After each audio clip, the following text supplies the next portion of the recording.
qué ganas tenía de encontrarme con ella. Les confieso que me va más el invierno por aquello de lo insoportable que para mí se hace el calor. Pero por otra parte, los paseos y los baños en la playa cada vez me gustan más. Me dan vida. Hoy llegamos al último programa de La Azotea y lo hacemos con un invitado que nos recibe desde la mismísima Rusia. Un programa de viajes para una temporada tan viajera como la que empieza ahora, el verano.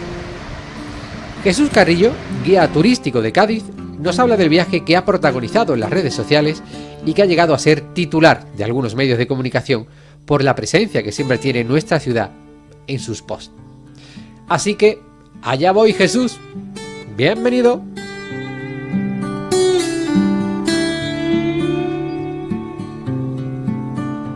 Muy buenas, Manuel. Efectivamente, aquí ya es por la noche y allí estáis casi al mediodía prácticamente. Oye, bienvenido a La Azotea, que tenía ganas de que te pasaras por aquí. Oye, ¿cómo estamos? ¿Cómo estás? Bien, bien, bien. Ya creo, al menos que ultimando mis últimos días aquí en Rusia, en Siberia, para tras un mes y medio prácticamente ya regresar a Cádiz. Eso, bueno, eso te iba a decir, ¿dónde estás? ¿Dónde estás ahora mismo? ¿Estás en Rusia? Me encuentro en la ciudad de Irkutsk, De en Rusia, en Siberia. Muchos ahora mismo no la ubicarán en el mapa, pero bueno, ahora a lo largo de esta entrevista, si te parece, lo iremos ubicando en el mapa para que la gente pueda saber dónde estoy exactamente.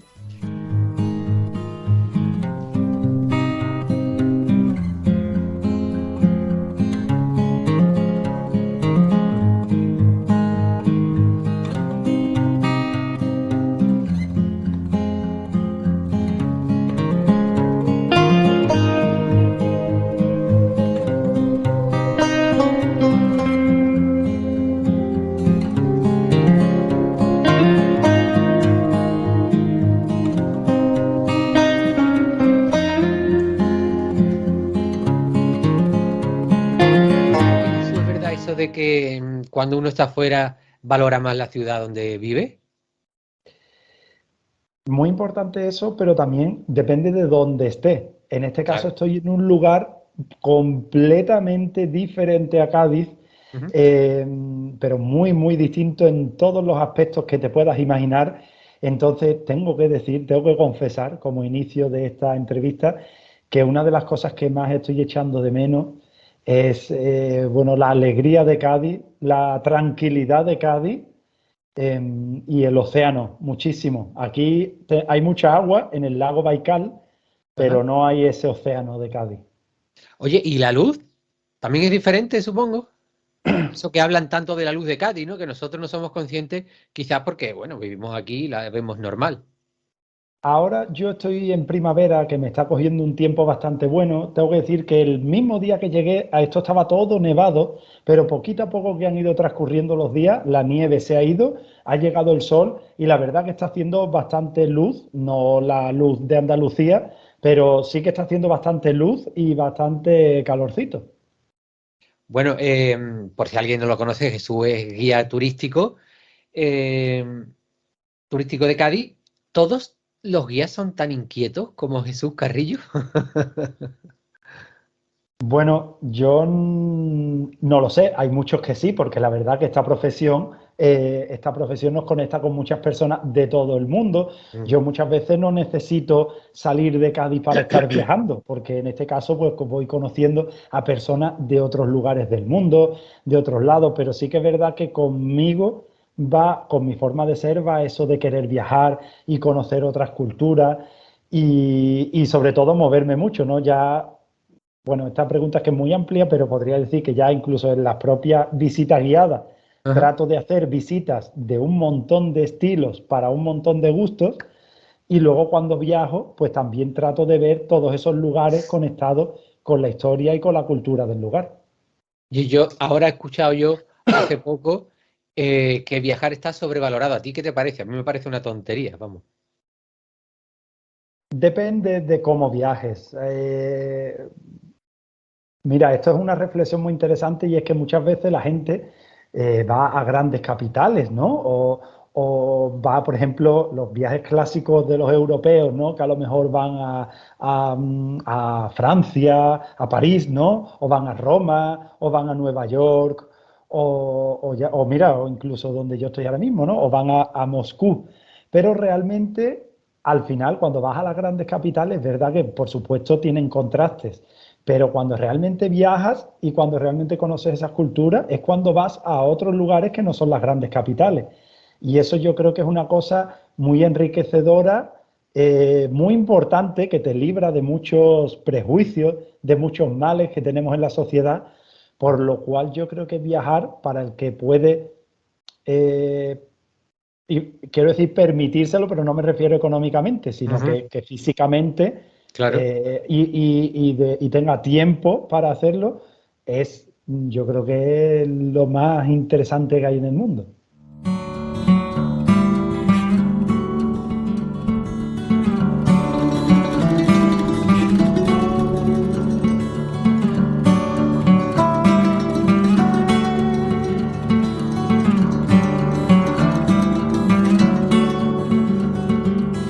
Oye, Jesús, ¿cómo se ve la vida al revés? Porque allí el turista eres tú. Aquí el turista soy yo, pero en el sentido literal de la palabra, el turista, porque es que creo que prácticamente, bueno, aquí hay más turistas, pero de zonas cercanas, como por ejemplo sería China o los países vecinos, Mongolia, pero aquí europeo, yo creo que prácticamente soy de los poquitos, de los muy poquitos El, que hay. el primer español ha sido tú, ¿no? Bueno, a ver, realmente aquí españoles, claro, yo quiero decir que esto lo dices en relación a esta publicación que hice, Claro. porque en la oficina de turismo fui el primer gaditano en colocar una señal en el mapa del mundo indicando que había visitado ese lugar alguien de Cádiz. Y Ajá. soy, según lo que me indicaron, el primer español por lo menos que haya dado señales de vida en llegar a esta ciudad. Efectivamente, el primer español en este año, En este ya que año, claro, aquí, claro. claro, ya que por ejemplo incluso yo mismo hace 5 años estuve en esta ciudad también.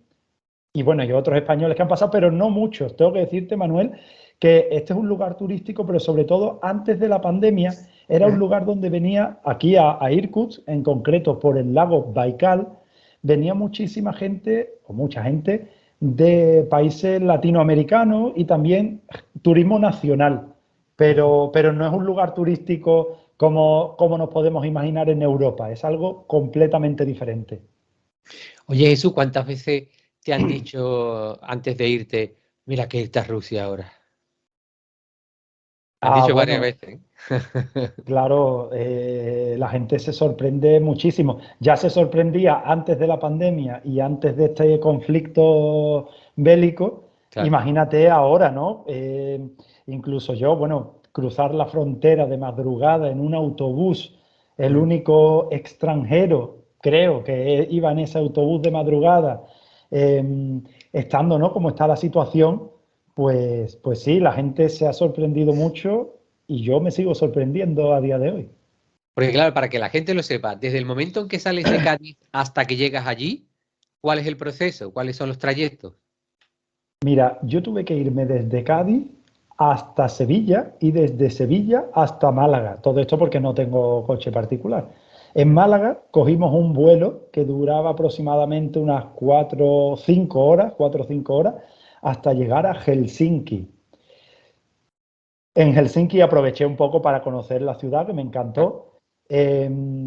Muy recomendado, por cierto. Y desde ahí cogimos un autobús nocturno de madrugada que tardaba como unas 7 u 8 horas para cruzar la frontera, lo cual en la frontera tuvimos que hacer varios controles y yo pensaba que no me iba a poner nervioso, pero cruzar la frontera como está la situación ahora, a pie, con un autobús en mitad de la noche, fue algo que la verdad que me Hay que puso imponer. nervioso, sobre todo por una cuestión muy importante y es que yo no hablo ruso. Claro. Entonces, si me decían algo, yo no podía responder a nada. Afortunadamente, me ocurrió una anécdota que yo calificaría como divertida, pero bueno, sí, la verdad que es una anécdota. Y es que en el pasaporte, la foto principal, que fue sacada en España, salgo sonriendo. Pero aquí y en muchos otros países, los documentos oficiales tienes que estar muy serio en la foto. No puedes sonreír nada. Entonces, en una foto salgo sonriendo y en la otra salgo serio, pero intentando hacer una mueca un poco de felicidad. O sea, parece que estoy, que estoy sufriendo, ¿no? Entonces, cuando la chica de la frontera vio una foto y luego miró la otra, vio una, parecían dos personas diferentes. Además, en una tengo el pelo corto y en otra el pelo un poco más largo. Entonces la miró, me miró fijamente y se empezó a mear de risa. Entonces, claro, esto, en mitad de una frontera, de madrugada, y yo nervioso, pues era lo último que me podía esperar. Entonces, Claro. una vez allí, ya llegamos a San Petersburgo, desde allí hay que tomar un avión de unas 6 horas aproximadamente hasta llegar a esta parte de Rusia, que no es totalmente la otra punta, pero bueno, ya se puede imaginar los que nos estén escuchando y viendo que esto está a 6 horas de esas grandes ciudades que todo el mundo conoce, como son Moscú y San Petersburgo.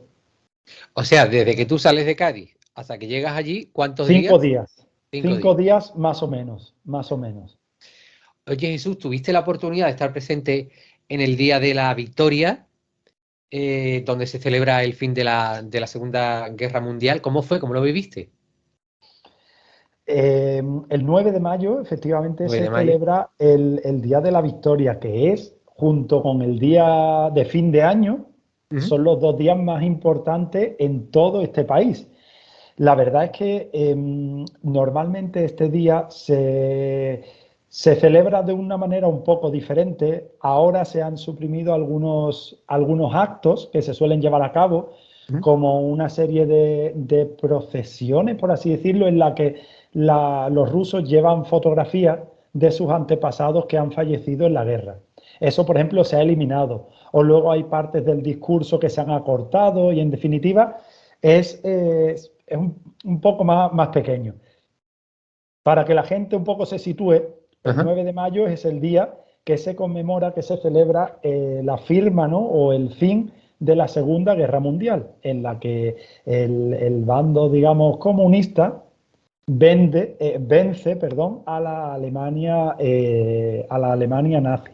Ujú. En este caso es un día muy importante para todo el país, en la que todo el mundo lo celebra, o gran parte del país lo celebra como un hecho meramente histórico y sobre todo un hecho muy importante de recuerdo a todos esos familiares, esos abuelos Ujú. y bisabuelas que fallecieron en ese conflicto y le quieren rendir homenaje. Como podemos imaginarnos, con este conflicto que hay actual, pues por parte institucional, gubernamental y de algunos grupos, se ha querido también pues dar un aire nacionalista y de Claro. apoyo al actual conflicto que hay. ¿Cómo Ujú. lo viví? Bueno, tengo que decirte que normalmente en este gran desfile que hay, un desfile con militares, con mucha gente, con mucho armamento militar, normalmente suele participar un montón de gente, digamos, como espectador. Pero en otros años había muchísima más gente. Y claro, Claro. como ya hay una enorme parte de la población rusa, cuando te digo enorme, te hablo de casi todo el mundo, que está cansada ya de tanto conflicto, bueno, de tantas malas noticias, no fue como espectadora a este gran evento que normalmente aglutina a una mayor parte de la población. Ujú. Lo que yo vi de los asistentes que fueron, pues yo respiré un aire de que la gente estaba pues muy orgullosa del país al que pertenecía, independientemente de conflictos De políticos, conflictos, claro. sino de que la gente iba con, ya te digo, pues con mucho orgullo de su país y como un acto histórico y cultural. Además de este gran desfile, también se celebraban a lo largo del día una serie de conciertos musicales, de música pop, de música rock, a lo largo de todo el día en diferentes puntos de la ciudad. Y algo que me llamó mucho la atención fue que los niños se visten con ropa militar de la época. ¿Sabes? Sí. Entonces era muy curioso porque había una especie de fotocall en la que niños pequeños vestidos de militares se hacían fotos como si estuvieran disparando. Entonces esto era algo que a mí me llamó mucho la atención y Hombre, es que llamativo. efectivamente es muy llamativo, ¿no? Veías a los niños pequeños en brazos con sus vestidos de militares, ¿no? Porque aquí el tema militar, sobre todo desde las últimas décadas, como nos podemos imaginar, es algo que está totalmente normalizado en la sociedad. Aquí muchos monumentos son a militares, un monumento de la ciudad, por ejemplo, es un tanque de la Unión Soviética, eso es un monumento de la ciudad. Eh, Todo está como una sociedad, digamos, que está en cierto modo militarizada, ¿no? En el sentido que entendemos de todo muy, muy estricto, mucho ensalzando a figuras y héroes militares, Claro. eh, alístate al ejército para conseguir estabilidad y eso lo puedes encontrar por la ciudad, por un montón de carteles. Bueno, otro de los clásicos cuando uno viaja es el comer. ¿Qué has comido allí? ¿Cómo se come allí? Se come muy bien, la verdad. La Sí. comida aquí es riquísima, hay una variedad enorme. Es cierto que hay algunos productos que por el clima no los puedes encontrar frescos y Ujú. están, en este caso, vienen de otros países. Como por ejemplo, muchísima de la fruta viene pues de China o viene de Sudamérica. De ahí todo, prácticamente casi toda la fruta, pero tienen unas frutas locales que están muy buenas, una especie de bayas con las que hacen unos zumos que están riquísimos. Luego también aquí es muy famoso el pescado, pero no es el pescadito frito de Cádiz, por supuesto, sino es un pescado pues más seco, congelado. Eh, la verdura también está muy bien. Mucha gente tiene aquí un huerto, como hay tanto campo, Sí. y la verdad es que yo estoy comiendo de maravilla. Bueno, una cosa muy curiosa de Rusia y de Siberia, que lo notará la gente que algún día viaje allí, es la cantidad de dulces que hay aquí, de Sí. chocolate, de pasteles, de tartas. Esto es una cosa que lo vas a encontrar, pero en demasía, muchísimo, muchísimos pasteles por todos lados. Ajá. Y la verdad que es algo muy curioso y por supuesto en los supermercados hay 400.000 tipos de vodka. ¿Y has probado tú alguno o no? No, yo no he probado nada, pero la verdad es que yo no bebo alcohol, así que Ah, yo con bueno, eso no iba a tener mucho problema. dilema. Eh, Cambio radicalmente de tema. ¿Cómo es el colmillo de un mamut? Madre mía. Lo podemos ver Eh, en estas imágenes, las imágenes que estamos viendo a continuación. Pero dime tú a mí cómo son, cómo es de cuánto mide. Pues la dimensión, te podría decir que por lo menos eran como unos, pues por lo menos unos 2 metros o algo así. Sí, justo estaba allí en el departamento de historia natural, ya que era un museo que estaba Ujú. repleto de animales bueno, de este territorio. Estaban allí en estado, bueno, disecados, ¿no? Había de todo, desde oso, arce, de todo tipo, aves, roedores y tenían una parte dedicada a animales extintos. Y claro, allí tenían los mamuts. Además, una anécdota muy curiosa es que la última vez que estuve aquí, me enseñaron otro de un mamut y el propio trabajador del museo lo sacó de la vitrina con sus manos y me lo enseñó. Claro, yo estaba alucinando y yo le pregunto, oye, pero si se te cae, se te rompe. Y dice, bueno, es que aquí tenemos muchísimo, porque cuando hay periodos de deshielo, Ujú. aparecen muchos de esos restos. Entonces aquí un hueso de un mamut es algo bastante normal, es algo bastante normal. Entonces hay muchísimo. Pero este en concreto que visité en el Departamento de Historia Natural era inmenso, la verdad que sí. Que por cierto, dar un dato, pues para todos los que nos estén viendo, los mamuts y los seres humanos convivieron durante algún tiempo juntos, que no ocurre Convivían, igual como con los dinosaurios. Con los claro. dinosaurios no vivieron con nosotros, pero los mamuts sí.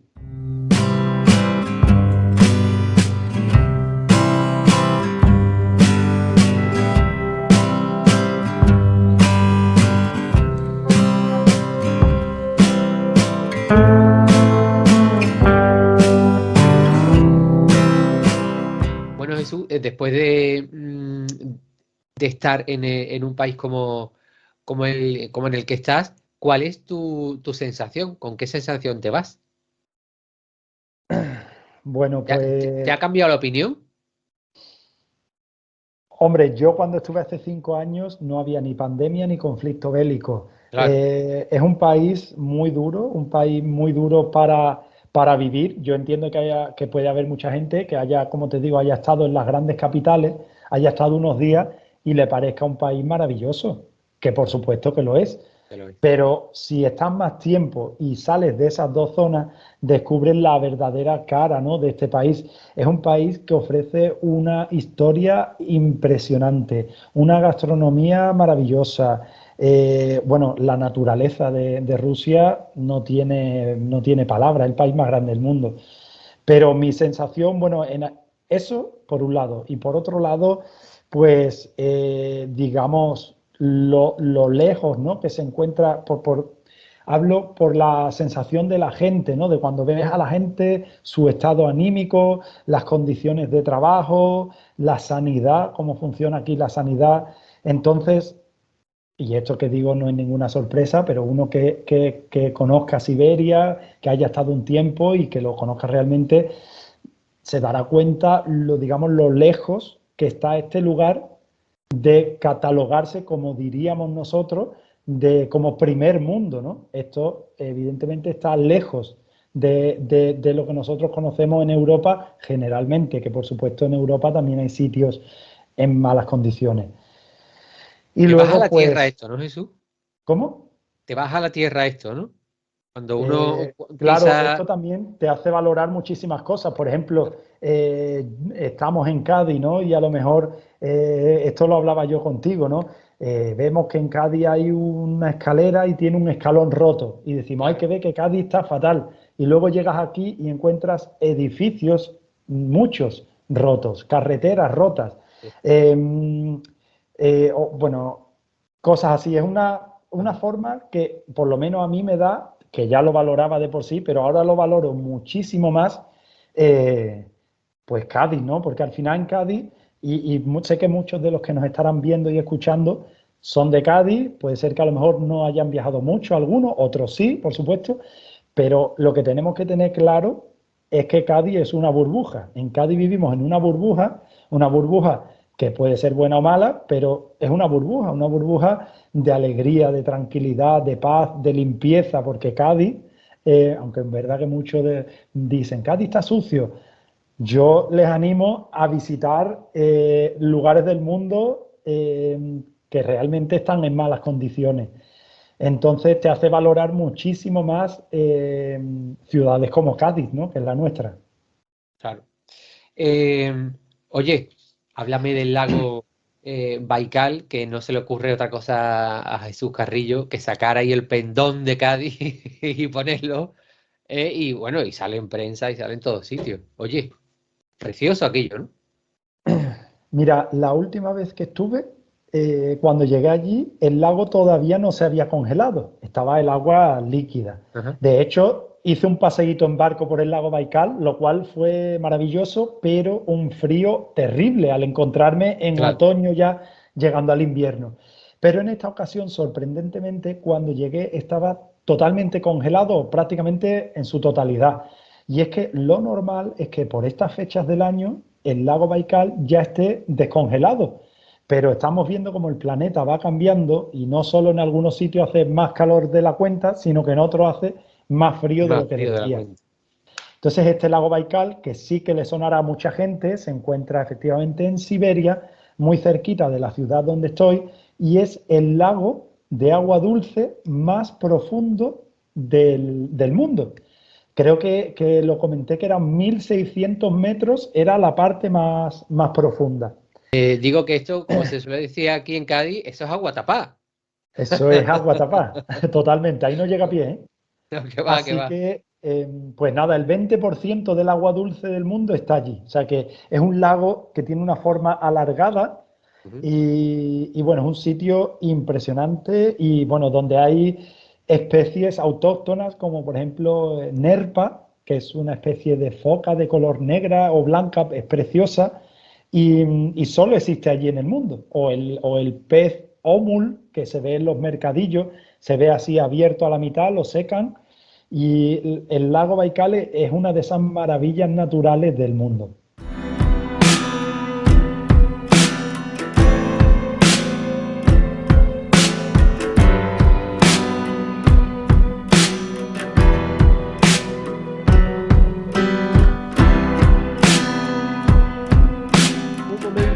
En el que hayas dicho, este momento es para embarcarlo. Mira, hace unos días cogimos un telesilla en el que subimos a una montaña a casi 1 kilómetro de altura, y ese telesilla no se puede comparar con un telesilla de los que yo haya visto en España, Al uso. porque ya te digo, 900 metros de altura, que probablemente los haya, pero yo no lo había visto. Además, la subida fue muy bonita, pero la bajada a la montaña, lo que teníamos a los pies era el lago Baikal congelado.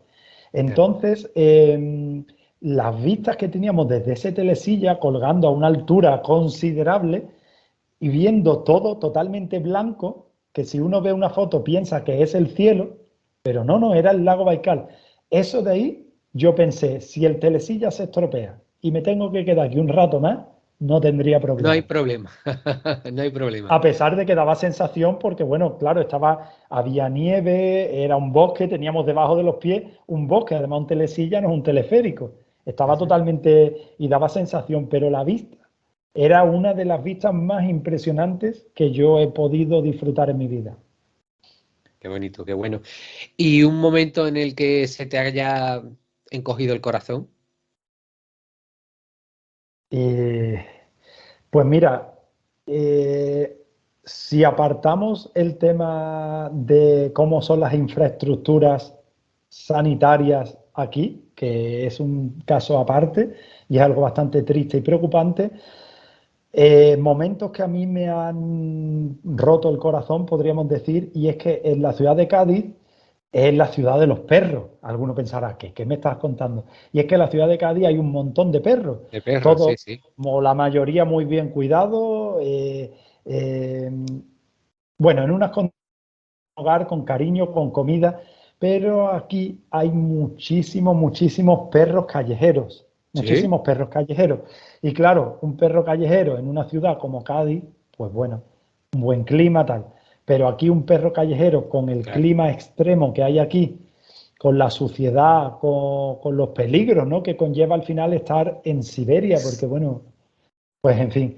Entonces, ves muchos perros en la calle en mal estado, y esto lo ves continuamente. Tanto si coges el coche y sales un poco de la ciudad, como en la propia ciudad te encuentras con perros muy delgados, con perros que le faltan algunas partes del cuerpo, y Ajá. esto es algo muy duro. También, curiosamente, he visto perros callejeros, muchísimos, con sobrepeso, ya que Uy. algunos están cerca de los mercados o supermercados, y Ah, claro, muchas, se hinchan ahí a claro, todo, claro. y muchas personas le dan mucho de comer. Entonces es muy usual ver a perros con sobrepeso. Con sobrepeso. También te diré que aquí los perros no son como los perros, no son los Yorkshire de Cádiz. Aquí los perros son todos, porque por supervivencia, son todos enormes, con muchísimo pelo y bueno, salvajes. ¿Sabes? Es un concepto muy diferente. Y luego algo que evidentemente pues no es nada bonito es que hay muchísimos perros callejeros, pero también hay mucha gente que tiene perros, pero todos los que tienen perros son perros comprados. Claro. Y luego en la calle hay un montón de perros. Hay mucha gente que tiene buen corazón, y sobre todo es muy curioso lo que se conoce aquí como las babushkas, las abuelitas en ruso, que son las que muchas de ellas pues alimentan a estos perros que viven en la calle. Bueno, pues Jesús Carrillo, guía turístico de Cádiz, que nos habla desde bonita manera, bonita forma de acabar esta temporada, la temporada de la azotea, yéndonos de viaje, ¿no? Que es lo que van a hacer mucha gente, a no ser que le toquen en la mesa electoral en las Bueno, próximas semanas. me he ido de Cádiz un mes y medio y ha pasado de todo en España, ¿eh? Claro, te convocan elecciones, cambiamos de gobierno aquí. Bueno, pues Jesús, que me alegra mucho hablar contigo, que tenía ganas, te lo he dicho al principio, de de que estuvieras aquí en la azotea y que te esperamos aquí en Cádiz para, sobre todo tus turistas, ¿no? La gente que ya están por venir aquí y que están deseando escucharte. Mis turistas y mi gente de Cádiz también, porque ya tengo un montón de reservas. Claro, es que eso es muy importante, que este viaje lo ha ido siguiendo mucha gente a través de las redes sociales y mucha gente, por supuesto, de Cádiz. Entonces, la gente de Cádiz, y esto es un mensaje también que quiero transmitir, eso, que he ido enseñando, porque muchas veces, y sobre todo actualmente, cuando pensamos en Rusia, pensamos en temas políticos, pero yo he tratado de enseñar esa cara cultural, gastronómica, monumental, natural de este país. Y respecto a las visitas guiadas, pues sí, ya tengo, la verdad, que un montón de reservas para todas las rutas de este verano, en la que una buena parte de esos participantes son gente de Cádiz que quieren descubrir su propia ciudad. Pues maravilloso. Jesús, muchísimas gracias por estar aquí. Nada, pues muchísimas gracias a ti por invitarme a tu fantástico programa.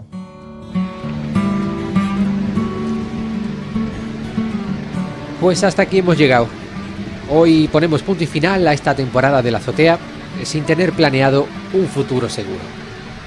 Toca descansar y desintoxicarse del ajetreo del día a día. Toca poner en una balanza las prioridades y las nuevas ideas, claro. Toca volver a empezar, porque en eso consiste al final la vida, en volver a empezar cada mañana. Dos cositas antes de marcharme. A veces uno tiene que sacrificar cosas para centrarse en una sola y que esa intente dar los frutos esperados. La otra es un gracias enorme por la fidelidad y la paciencia. Feliz verano a todos. Adiós.